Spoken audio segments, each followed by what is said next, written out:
Hello, people of the internet. My name is JD Shadow. Well, we're gonna do this again, aren't we? We're going to talk about PewDiePie yet again, are we? And the mischaracterization of what exactly he even said. And it gets kind of frustrating and kind of tiresome to continuously have to correct people what exactly went on. But for those people who are absolutely in the dark about what is going on in the first place and why people are so alarmed right now, PewDiePie has been at the center of controversy in the past year or so, being accused of being an anti-Semite, being accused of being a racist because of his jokes he made back in the beginning of last year, which in turn the Wall Street Journal decided to begin to run hit pieces on him. And then of course his N-bomb drop on a PUBG stream.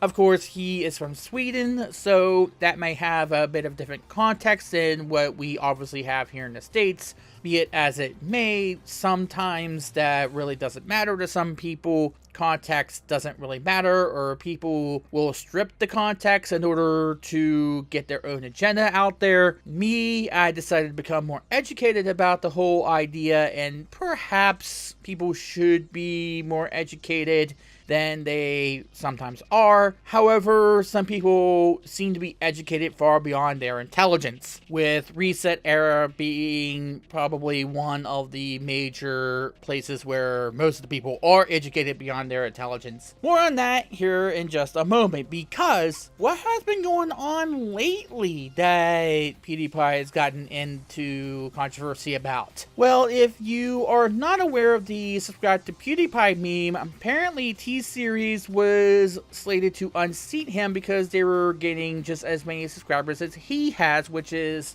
around the 76 million mark. Now, what does this mean in the grand scheme of things is that the meme brought a lot of new subscribers his way. And the meme came because T-Series is a more corporate-owned entity, and people are legitimately concerned about how YouTube is gearing more toward more channels that are corporate-owned, like NBC and Fox and stuff like that. They're gearing less toward the smaller channels that are run by one person, like myself, or like Boogie, or like PewDiePie, or some of these other people who have earned a living doing videos, making content for you guys to watch, being pundits, being independent journalists on YouTube. And that to some people might be a nail in the coffin for independent video makers on YouTube being pushed. Now, of course, PewDiePie decided to take advantage of this by highlighting 28 channels that he thought that people would enjoy, that he had also enjoyed. It was one of those channels that got all the attention. It was by E:(ER). Now, the reason why he highlighted this is because he liked their Death Note reviews. He liked the anime reviews that they were putting up there. Unfortunately, there was some content that many people would see as anti-Semitic. There were firm Nazi jokes. There were a bunch of things that some people might find disturbing and offensive. This, in turn, with some of the controversies that he was put through in 2017, made everything boil over yet again, with The Verge being one of the major ones that decided to run a hit piece about this whole thing, as if PewDiePie should have done extreme vetting before he listed the 28 people on that list in that video. Now, since then, he edited the video out. He edited the particular YouTube channel out of his list and has said basically if he knew then what he did now, then he wouldn't have posted that onto the video. But of course, that hasn't stopped The Verge and BuzzFeed and others like them from getting their clicks in or getting their jabs in at him. Now, first things first, let's get this out of the way right now. I've said countless times of how the media right now is not kosher right now. There is something extremely backwards with how they report things about what their agenda really is, because keep in mind that the YouTube scene has eclipsed in popularity and some would say integrity the print media scene, the blog media scene.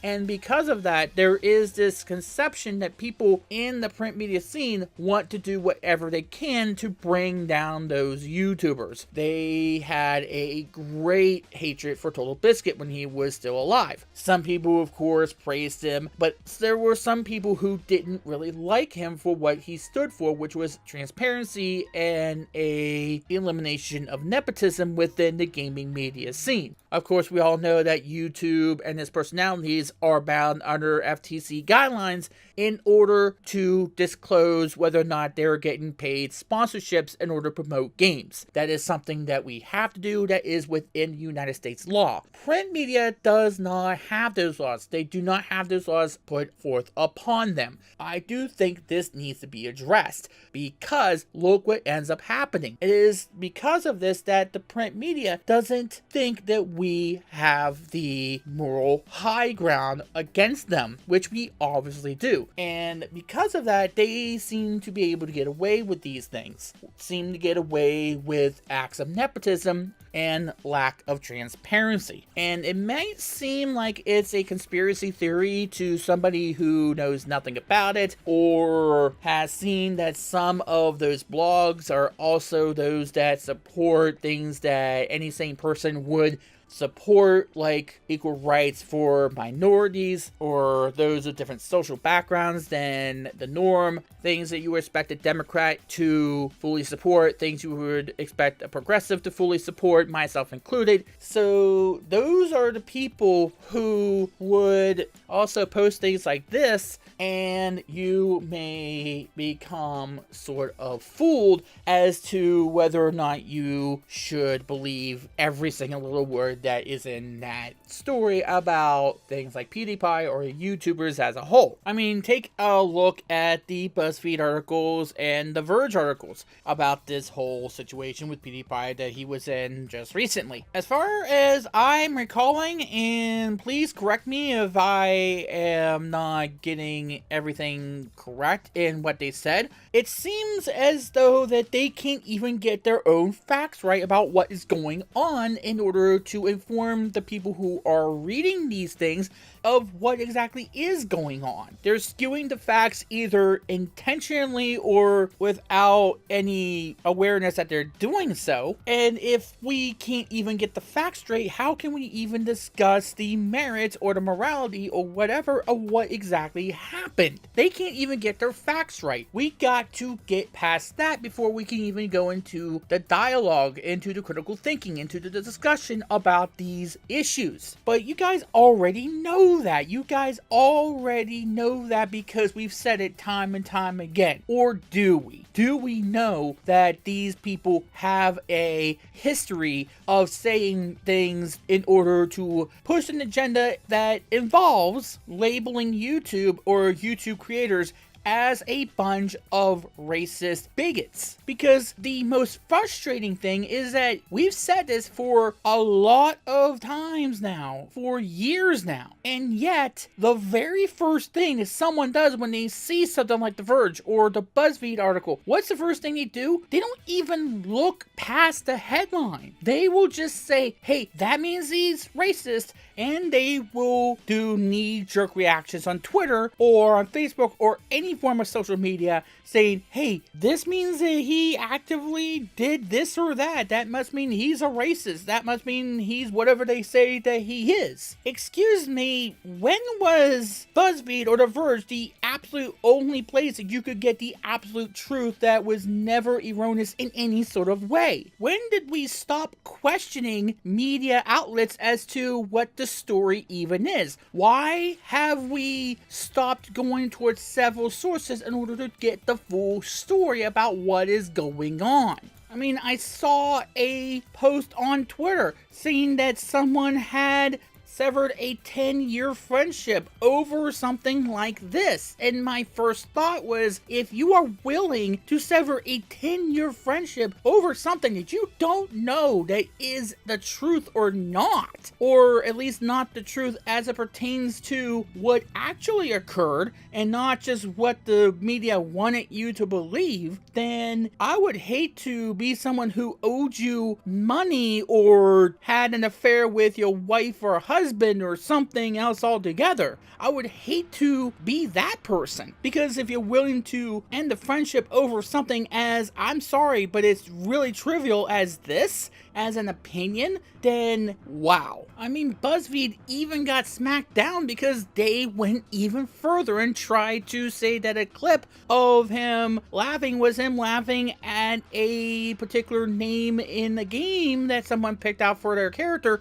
that referenced a racial epithet against Jews when he was doing nothing of the sort, and he actively posted the video in question on his Twitter account. He actively said, "This is the actual video," and I was clearly doing nothing even close to that. But here's the thing, did anyone even care that he posted the context? We have become people who, when a media outlet says, hey, this thing or that thing is bigoted or racist or sexist, all of a sudden we blindly believe it. Or when somebody says there's no there to look at, we blindly believe it. Or when somebody says, hey, this thing is a good thing for you to buy, we blindly believe it. We never stop to think that perhaps there's more to the story that we're being told. Now, I'm not saying to believe every single conspiracy theory that you ever hear about, but why in the hell do you think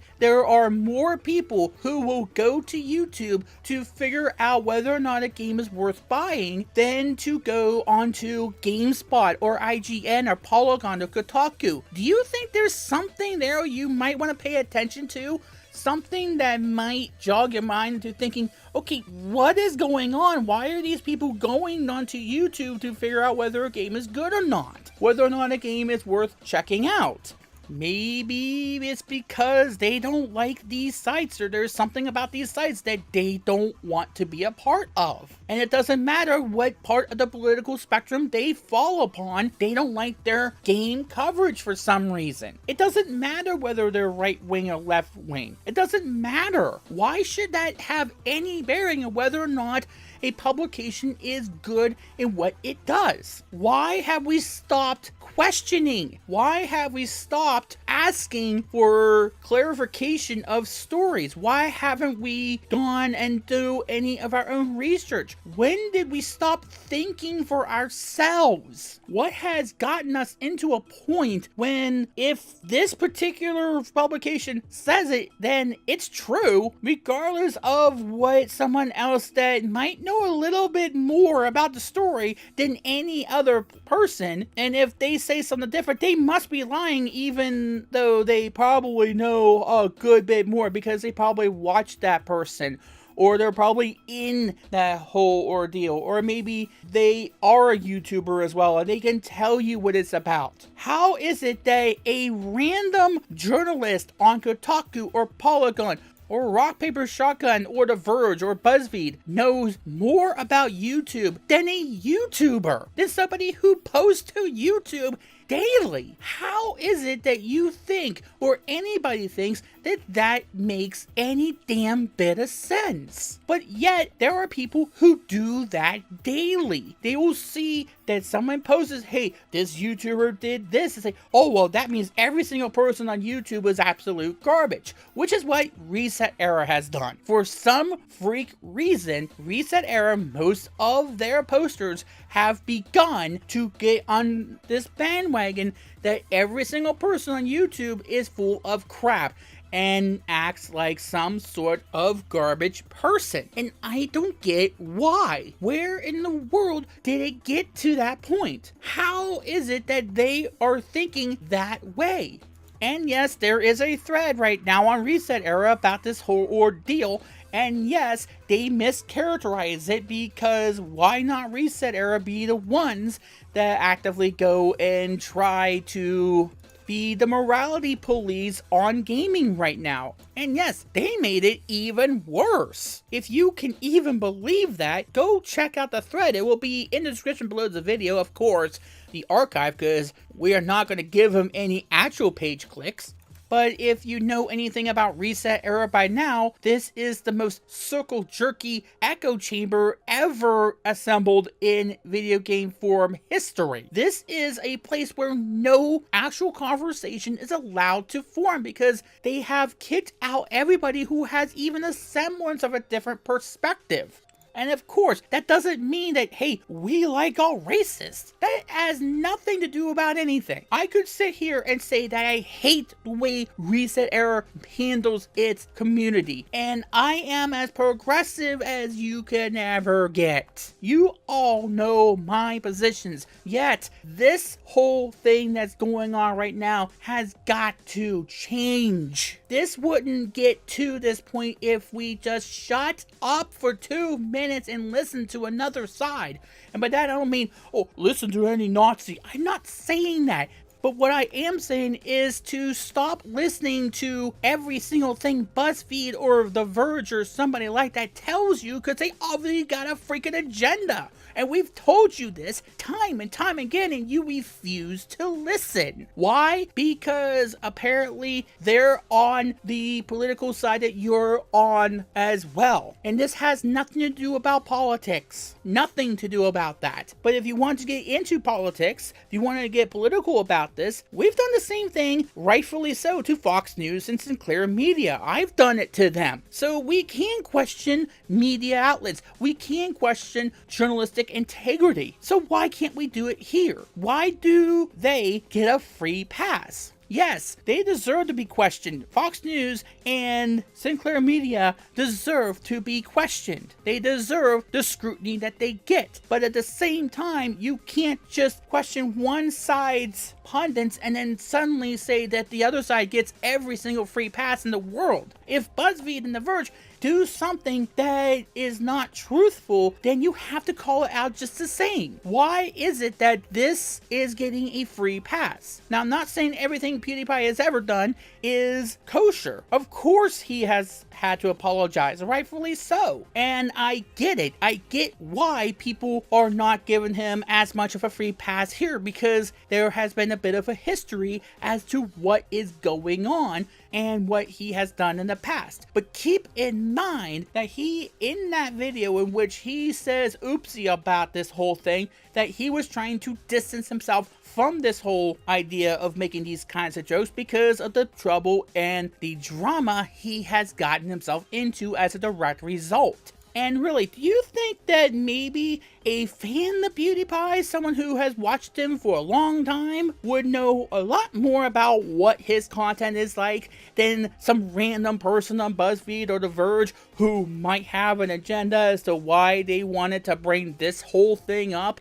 Or why Danny Dwyer decided to tweet about this as if he is squeaky clean on what he has said throughout the years. Apparently that is well documented of what he has said.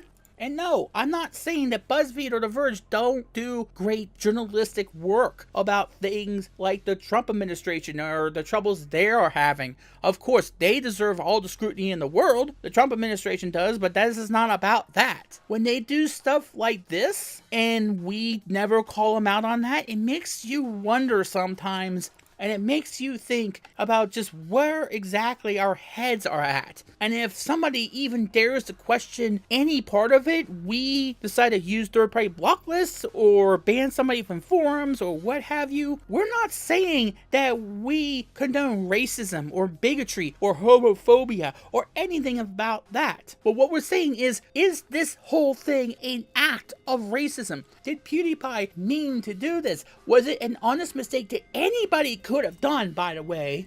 the offending content was on the offender's second channel, and if you weren't really in the know about the quote-unquote jokes he was posting, then it would probably gone right over your head, unless you were really in the know about political going-ons at that point in time. But the fact of the matter is that my message here is not that, hey, these outlets are doing it yet again, because we should all know better than to just blindly believe this stuff. I would think that most people who subscribe to YouTube people like myself, like Boogie, or even like Felix, would know that by now, because they've seen it happen.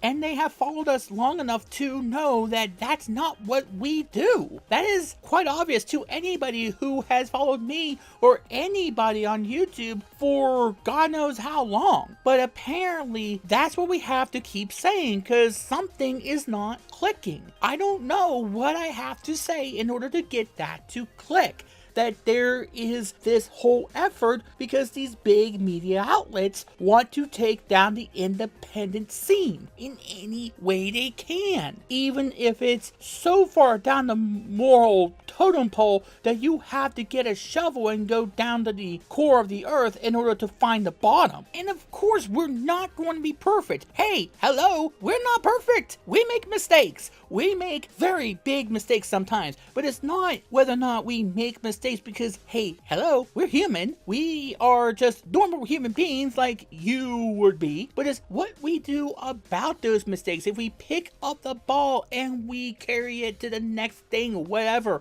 and we learn from them. And it's not, oh, you make the mistake, we're never going to let you down off of it. That is the most horrible thing you could probably do, because it never allows a person to grow. And back to what I said earlier, does doing this make PewDiePie into a racist or a homophobe or anti-Semitic? I don't think it does. He wanted to highlight an anime review. He didn't realize of what else he posted at that point in time. Maybe he could have vetted a little bit better than he did, but these were 28 people that he would have to vet. Something's going to fall through the cracks there. I'm sorry to say that, but it's going to happen. And this whole kick that Reset Era is on right now to use mental gymnastics in order to accuse him of everything and anything, to the point where I'm kind of twisted and getting dizzy of how much they're trying to spin everything and saying, oh, it's going right back to what we think is going on, and to disavow any meaning as to what certain words mean in other countries and say, hey,